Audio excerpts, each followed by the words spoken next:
طيب. Hem bunga ahir hadis an Busra ibn Mihjan.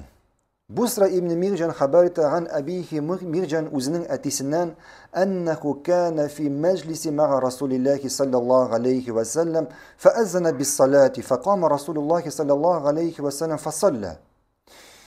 Mihjan bir vakit Peygamberimiz bilen bir mecliste oturarlar. Allah'ın ilçesi bilen bir mecliste oturarlar, birge oturarlar. Hem şunda namazga azan ayteler. Namazga azan ayter hem Peygamberimiz sallallahu aleyhi ve sellem turup namaz okuy sahabeler bilen. Turup namaz okuy, lakin Mihjan okumay. Ornunda oturup kala.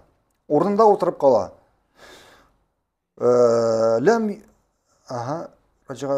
مجلس لم يصلي معه فقال له رسول الله صلى الله عليه وسلم ما منعك أن تصلي مع الناس.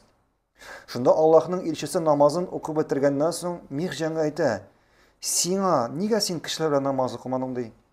Kişilerle namaz okurga sina ni tıydı dey. Alesta bir racülün muslim. Sen Müslüman tügülmeni dey. İhtibar tegez. Peygamberimiz sallallahu aleyhi ve sellem ayta, "Sen niga kişilerle namaz okumadın?" dey. Sen Müslüman tügülmeni dey.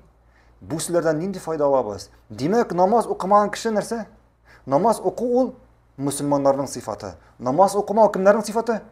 Müslüman bulmayan kişilerin sıfatı. Müslüman bulmayan kişilerin sıfatı. Fakale bela ya Resulallah velakinni kad salleytu fi ahli. Şundan sonra Mihjan cevap verir. Yo elbette min Müslüman dey. Elbette min Müslüman. Lakin min indi namazımı okudum dey. İyimde okuyan bu namazımı dey. فقال له رسول الله صلى الله عليه وسلم إذا جئت فصل مع الناس وإن كنت قد صليت. Eğer kildin iken yani namaz okuyan yere kildin iken kişiler ben namaz okudu. Hatta bu namazını iyinde okuyan bolsan da kişiler ben namaz okudu. Şuna göre biz bu hadisten ne fayda alabiliriz? Mesela sen namazı, farz namazı mesela ettik ile namazının vakti kirdi. Azan buldu. Sen iyinde namazını gaylen bilen okudun mesela. Hatın kızı, bunda iratlar turnası var mı? İrat kişi kayda okuratı iş, meşte okuratı iş. Yani hatta irat kişi biraz sebeple meşke bara almışa ida okusa, yani hatın kız namazının vakitte kirgeç namazın ida okudu. Şundan sonra ikinci bir yurtka mesela konakka vardı. Bu yurtlarda namaz okumaganlar, şunda azan aytıp, kamat aytıp kişiler namazga basalar. Nerse işlerge bu kişiye? O bütün ila namazını okudu, ama kişiler ila namazını okurga jinalar. Ne işlerge?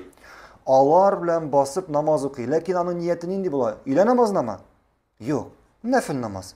Artık sünnet namazı okuyayım deyip alar bilen basıp niyet yasap nerse? Alar bilen okuyor. Ham özüne indi şu nefil namazı okuyan için özüne ecir sevap ala. Yani ikinci bir misal. Mesela kişi namazını okudu, hem meşke kildi. Meşte kamat eyteler. Nerse işleyi? Şunda alar bilen birge basıp namaz okuy, niyet yasıy, nefil namazı okuyayım deyip niyet yasıy.